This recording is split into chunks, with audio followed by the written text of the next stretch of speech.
Got some breaking news out of the NFL. Cowboys All-Pro wide receiver Cee Dee Lamb's getting paid. Both he and the team agreeing on a 4-year extension worth $136 million. That's coming from multiple reports. The deal includes a $38 million signing bonus, a record for a wide receiver.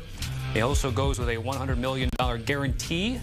The agreement ends a long standoff between Lamb and the Cowboys less than 2 weeks before the regular season begins in Cleveland for Dallas against the Browns.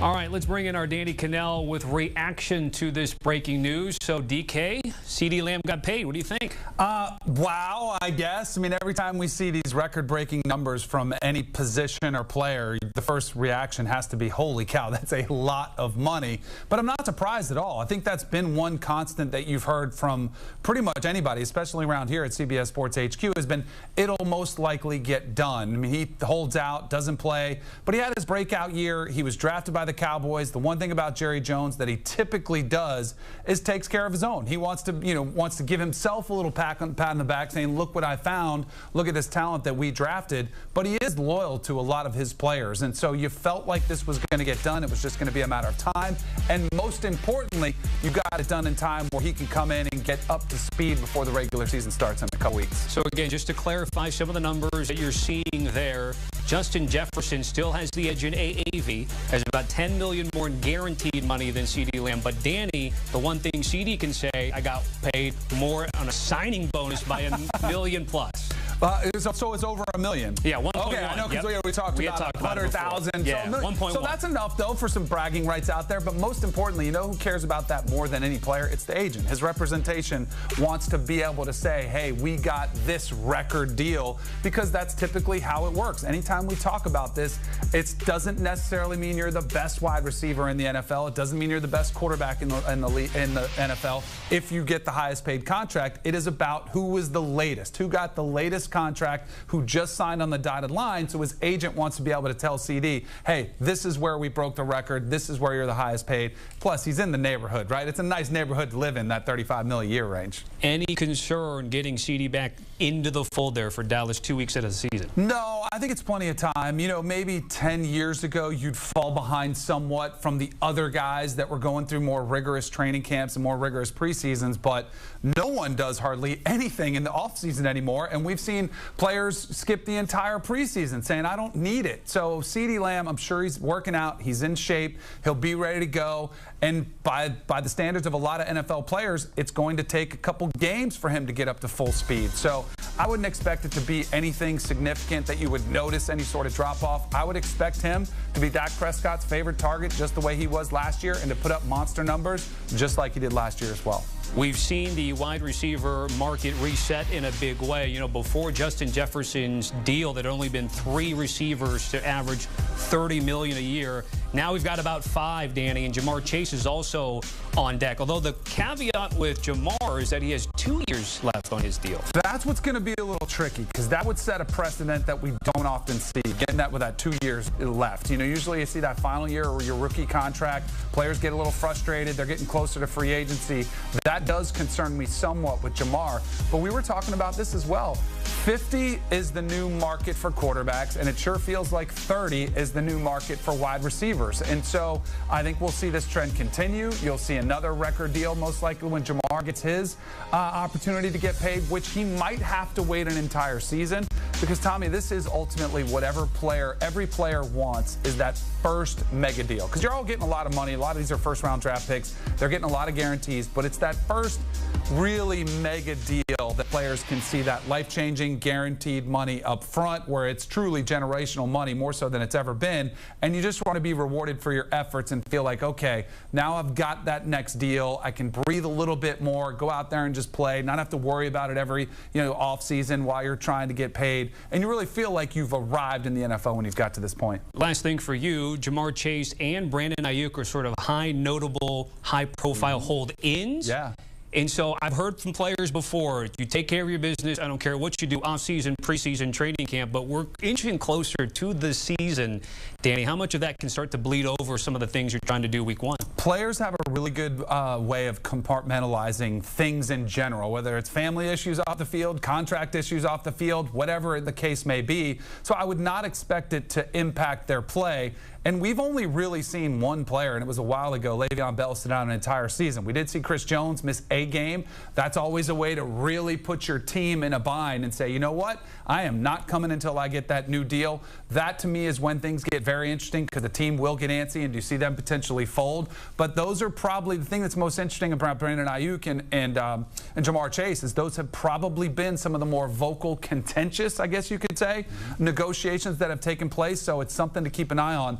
But I do think this puts the pressure on the team now because the market has been set. We're talking about this 35 now, 30 plus, $35 million area. The players know their values. They're like, yeah, that's around where I should be. And so now it's up to the teams. Do they want to do it either a couple years early with Jamar Chase or on a roster that's stacked and you have to spread out the money like the 49ers have? Are they willing to commit this much to Brandon Ayuk? Yeah, it's interesting. Some of the receivers know I just want to be in the same subdivision, maybe be street neighbors, Cee Dee one next door neighbors, yes. Which he's certainly got. I would be any of their lawn men, like right, like this, yeah. Like just get me through the gates. Yes. Get me through the gates. I don't care where I am. Danny, certainly appreciate it. Again, we're getting ready for week. The Dallas Cowboys and All-Pro receiver Cee Dee Lamb have agreed on a 4-year extension worth $136 million. That's according to multiple reports. The deal includes a $38 million signing bonus, a record for a wide receiver, and it also includes $100 million guaranteed. The agreement ends a long standoff between Lamb and the Cowboys less than 2 weeks before the regular season as it starts for Dallas in Cleveland against the Browns. Let's bring in our Garrett Brudell, who covers the Cowboys for us at CBS Sports. Garrett, what more can you tell us about how this all got together today? Well, I was out at the Cowboys preseason game on Saturday, and we spoke to Jerry Jones for about 15, 20 minutes. And he was asked multiple times about Cee Dee Lamb and his contract. And he said, I don't have any update for you. We're well aware of the urgency here coming up with the regular season. He just said the regular season's coming up. But Mike McCarthy, to me, I think, gave us a bigger lens into this deal because he went out of his way at his post-game press to say, there's urgency. We have a ramp-up plan for him. And both sides involved really want to get this deal done. So I think Mike really shed a light in. There's been, egos. You saw Cee Dee Lamb. He posted LOL period after when I was standing next to Jerry out at training. Went all in for Cee Dee Lamb. The two sides have agreed to a record 4-year, $136 million deal. Sources told ESPN's Adam Schefter. That now makes Lamb the second highest paid non-quarterback in NFL history. The deal does include a $38 million signing bonus, the largest ever given to a wide receiver. Peep the Dallas Cowboys schedule there. They start the season on the road at Cleveland, taking on Myles Garrett and company there on the defensive side of the ball. But highlighted there, Week 11, the Houston Texans, and Week 14 against the Cincinnati Bengals, which will both be on Monday Night Football right here on ESPN and ABC. Dan Orlowski back here with us along with Tyler Fulgham. We are 10 days to the start of the NFL season. Let's hang around that number 10 because the Dallas Cowboys over-under is set at 9.5. What do you know? And now we have a deal with one Cee Dee Lamb. And so, Tyler, you're going over or under given the new breaking news? I am going to go, like much of the public here, under 9.5 wins for the Dallas Cowboys. Now, it's important to note that when this number first came out at ESPN Bet, it was actually 10.5. And the book had to adjust it to 9.5 because so many people were betting the under. Now it becomes a little dicier betting the under because that's a big difference between a 9-win and a 10-win team. But, Dan, I'll trust that. You still have a disgruntled quarterback looking for a contract. They lost pieces from the O-line, from their backfield, from their defense. And Cee Dee Lamb hasn't been there in training camp despite getting now paid $136 million US. So I'll go under 9.5, but it's a Cowboys team that could go either way. I'm in agreement. I've had the Cowboys as outside of the playoffs for the great majority of this season. Obviously, getting CD back gives this a chance to be as an over because he's one of the best playmakers in football. And Tyler talked about some of the question marks and the missing pieces that are on this roster in comparison to last year. Now, the offensive line looks to be promising with those two rookies. I think the reality is this. The Deron Bland injury that quietly happened this past weekend is huge. If you think about this defense last year, Micah Parsons, DeMarcus Lawrence, Dan Quinn, and then you were like, well, Trayvon Diggs, unbelievable, and Stephon Gilmore opposite him, and then Bland. I think Bland had 6 pick sixes last year alone. Yeah. Wild. Well, Dan Quinn, not there. Stephon Gilmore, not there. Trayvon coming back from the ACL, and now Deron Bland missing, by reports, 6 to 8 weeks. The start of their season is going to be so important to actually getting close to that 9-10 win group, because they got to overcome a lot in the first month of the season. How strong and remnant is Cee Dee Lamb going to be? And then what's this defense without a lot of the missing pieces from last year? Okay, so we're both going under? Under, yeah. Yeah. Woo, that's a tough scene. However, Cee Dee Lamb will be back. He has 13, since we're doing numbers, 13 days to get up to speed before the Dallas Cowboys start the season on the road in Cleveland against the Cleveland Browns. Guys, stand by. Thank you so much. Over to you, Amina.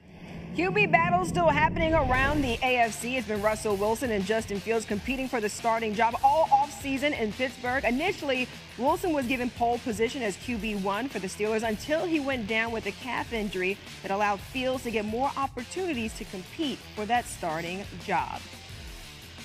Steelers reporter Brooke Pryor is here with us. And Brooke, Mike Tomlin suggested that announcement is coming soon. When can we expect the Steelers to make it official? Well, Amina, Mike Tomlin, after the Steelers' last preseason game, said that he would have a determination at the end of the work week. Now, the Steelers only practice until Wednesday this week before they get 4 days off for the Labor Day holiday. But even though Mike Tomlin is scheduled to talk after practice on Wednesday, I would not be surprised if he waits until Tuesday, next Tuesday, to officially make that announcement. Because going back to 2022, when there was a competition between Mitch Trubisky and Kenny Pickett, Mike Tomlin waited until that Tuesday to divulge that Mitch Trubisky would be starting the season. I talked with a player in the locker room today, though, and he said, you know, this situation does remind him of that Mitch-Kenny competition in 2022, where it was essentially official inside the organization that Russell Wilson is going to start, much like everyone kind of knew that it was going to be Mitch Trubisky. Said it's just, you know, the nature of these conversations because Mike Tomlin has yet to officially name a starter, but all signs point to this being Russell Wilson's job when the Steelers open up in Atlanta week 1. Next Tuesday feels like forever from now, but even if Russell Wilson is the starter, that doesn't mean we won't see Justin Fields for the Steelers. Brooke, how can the Steelers utilize the backup quarterback? You know, look no farther than Justin Fields' legs. We saw how dynamic the Steelers can be with Justin Fields in the offense throughout the preseason, the way that he can run with the ball, that, you know, he has all of these dynamic playmaking capabilities. And Russell Wilson actually said back in May that having 2 quarterbacks on the field, particularly in red zone packages, is something that can really strike fear into the heart of some defenses. The capabilities of them having 2 dynamic special playmakers on the field. Justin Fields, you know, can get in and help the team. He said that that's something that he's open to. Russell Wilson has said that that's something he's open to. So if Justin Fields does get on the field in week 1, look for that to be in the red zone. Yeah, so many different ways you can use Justin Fields and that athleticism. Pittsburgh opens the season at Atlanta on September 8th. Brooke Pryor with the latest. Thanks so much. Let's go to college football now.